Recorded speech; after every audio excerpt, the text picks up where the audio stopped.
Since we met last, which was now 2 weeks ago, I think we last spoke, we were about to become one of the 20 hard-hit communities. And the campaign, I think, is just that, 20 hard-hit priority communities. That's a campaign coming from DPH. We have been appointed 2 liaisons from the Department of Public Health.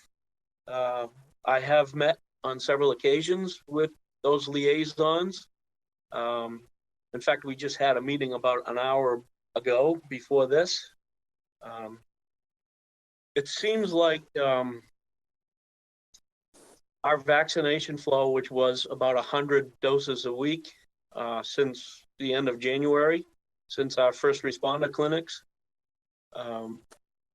is going to change as part of that initiative. This week, we were scheduled to receive 1,000 doses, but only received 400. We did receive those doses yesterday, so we were forced to cancel a clinic yesterday. But we are going forward with a clinic tomorrow with 400 doses. Last I looked before this meeting, that is already full of folks that are 75-year-old plus. So we're still going according to the state suggested schedule of 75 plus and comorbidities, so on. Yeah. Correct. We are also still working on phase 1 stuff. We will be next week receiving an allotment of vaccine for the C.J. Durkin building, which is the Fitchburg Housing Authority on 50 Day Street. So as soon as we receive those, that's about 150 doses, a little bit of a smaller clinic. But once that allotment is received, we will do first doses at 50 Day Street for those staff and residents that want it. Very similar to the Wallace Towers clinic. We did that one second shots last Friday, and that was about 115 residents and staff. Well, hopefully we'll be able to tackle the congregate housing and then continue on with clinics. I was told today that we're expecting another 400. And the good thing that came along with that 400 is this time we won't have to share it with the city of Leominster. The 400 will be dedicated to just Fitchburg. So we will be scheduling some more 75 plus clinics and then bring it down to the 65 and opening it up to the people with 2 or more comorbidities as well. We do have a waiting list, which is on our webpage, or it's actually on the City of Fitchburg homepage. There's about 1,300 individuals on that list. We were able to tackle a large number of people on that list today with our clinic that's going to be held tomorrow. But I'm sure there'll be some more that we need to tackle. Are these all 75 and older folks on the waiting list? 75 and older folks, yes. And we try to tackle those folks that are hard to reach, that don't have a computer and don't have the ability to register on their own. So we will continue to work on that as we continue to move forward. The governor, as you know, announced next week teachers will be eligible. I believe it's March 11th. Hopefully, we'll start to see an increase in vaccine so we can catch up to that. But I don't think that's going to happen by March 11th. Hopefully, it will happen by the end of the month. Steve, can I ask a question? You may. Do you think that that vaccine will go to the schools so the school nurses can give out the vaccine to the teachers and staff, or how do you? Well, we can certainly open that happening? idea up.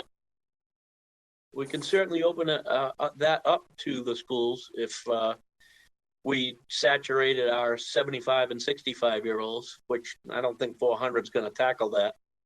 So no, I just thought I'd throw that out there. Yeah.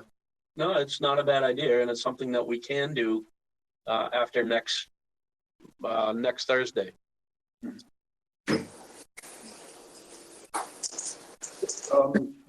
Just on this whole subject, yeah, Kmart building, I think, is still being worked on as a potential larger clinic. I know So it was kind of, as you know, we did the first responder clinics, and we teamed up with 10 other towns. Yep. And that seemed to be attractive to the Department of Public Health. We did 800 responders, first and second shots. But so we kind of went on the same mentality in the last couple of weeks and tried to, seeing as though this area, Fitchburg and Leominster, have been sort of a desert for vaccine. We thought that make it attractive and try to do a large scale site and invite all those towns. Once we do a large scale site, which would be 750 folks a day for at least 5 days a week, at least to put some vaccine in the area, but we would have to make all Massachusetts residents eligible. Mm-hmm. Well, I'm told in the last hour that the new initiative with the 20 hard-hit communities, it sounds like we're in a better direction to go that way rather than join regionally, which is, definitely less stress on our backs to take care of just Fitchburg and not all the surrounding communities. It may still be advantageous for us to team up with Leominster and utilize the Kmart site. The Kmart site is about $15,000 for utilities, so that's heating and lighting. So basically, we have to weigh out that cost. And if Leominster, the city of Leominster, wants to move forward with that site, maybe we can look into splitting the cost. But that's kind of really up in the air right now because the regional thing is not the push. It's more of the 20 communities that are hard hit. I was told today that is the better direction. So okay. I'll have more details on that tomorrow, I'm told.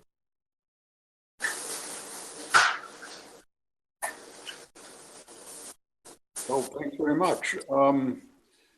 Hopefully there's some light at the end of the tunnel with vaccines, and maybe with the new J&J vaccine, some may become, there'll be more availability in the near future, I hope.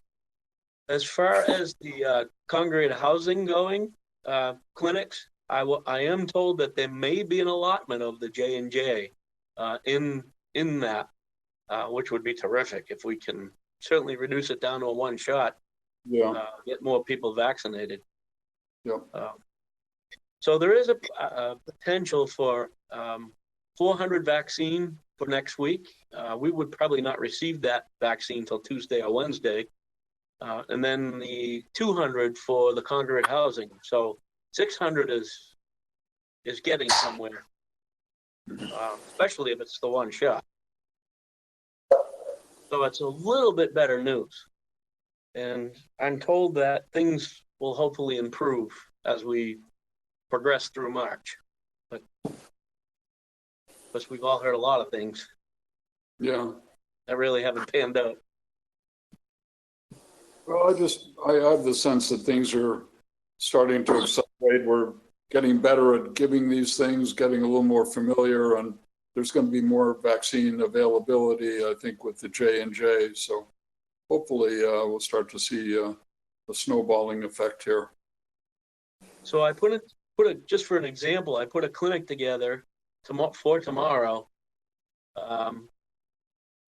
which we had originally scheduled just for Leominster, but seeing as though we got double the doses, we began to invite our 75 plus in Fitchburg. I put the clinic together, set it up with a link at around noon today, and before the meeting I looked at it was already full with 400 people. Wow. Yeah, I think there's a huge demand and people are getting frustrated at their inability to get appointments. So as you say, I'm sure it doesn't take long to fill up. There are people just hanging by their phones and computers. Yeah. So next week, I mean, I hope to do the same thing and just make it for Fitchburg residents. And maybe we start putting a dent into the, into that frustration, so to speak.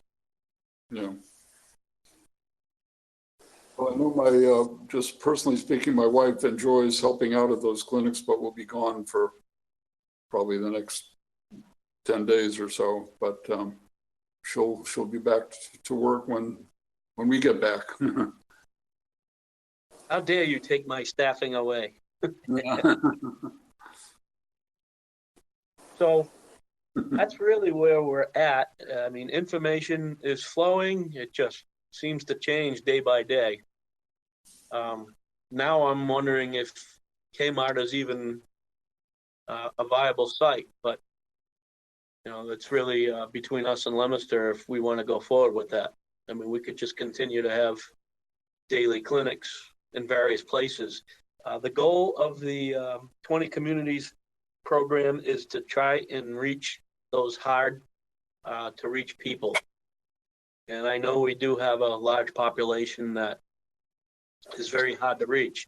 So we're going to it seems like we're going to be able to spend more time on those folks that, either don't want it or are very hard to reach, which makes more sense because we can get more folks vaccinated in the city and definitely stop the spread that way. It sounds like the What Kmart. does the mayor have?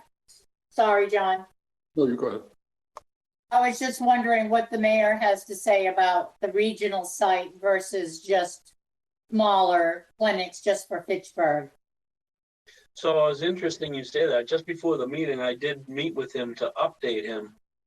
And yeah, he seemed a little bit like I felt. There was a little bit of less stress off our backs because we don't have to host Fenway Park and Gillette Stadium. We can concentrate on our own residents, which what we really wanted to do right from the start, which just regionalization seemed to be more attractive to the state for vaccine. So Sounds as if that Kmart building could prove to be very expensive, and also 750 injections a day is got to have a lot of staff to do that. That's not an easy thing. You should say a lot of stress. Yeah, that was my biggest concern is staffing. I know we could fill it in the first week, but that's a lot of work. And for the same crew that's been doing it, well, that's going to burn out quick. But I do have a list of about 50 nurses and volunteers.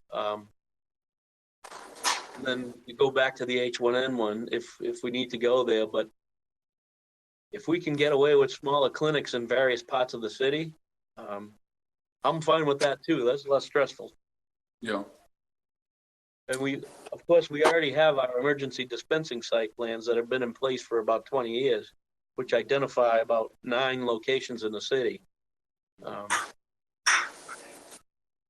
Or emergency dispensing sites. Of course, most of them are schools, and schools back in session, but there are a few that aren't. Senior Center and I think the Senior St. Bernard's Activity Center is or 2 of the sites.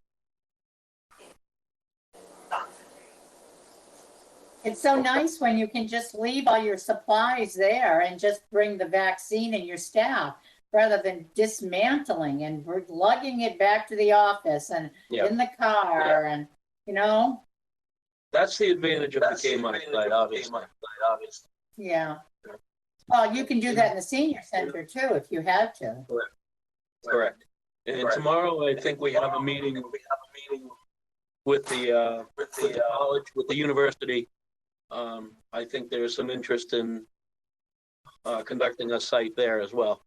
And that might be helpful with the hard to reach people over in Ward 5.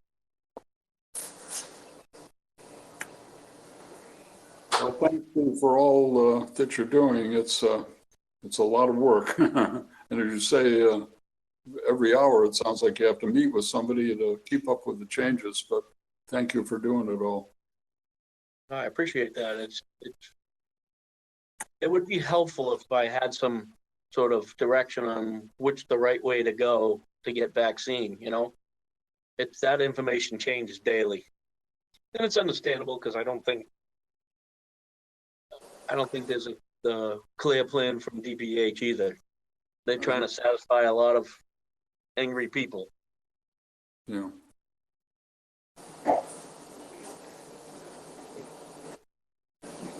That's really all I have for COVID at the moment. I'd love to say much more, but at the time I don't really have it. But we will tackle some people in the next week, that's for sure. And it sounds like, for whatever the reason, whether it's the masks and social distancing or vaccinations or quarantining, that the numbers in Pittsburgh anyway are going in the right direction. We're out of the red zone now, so that's got to be optimistic.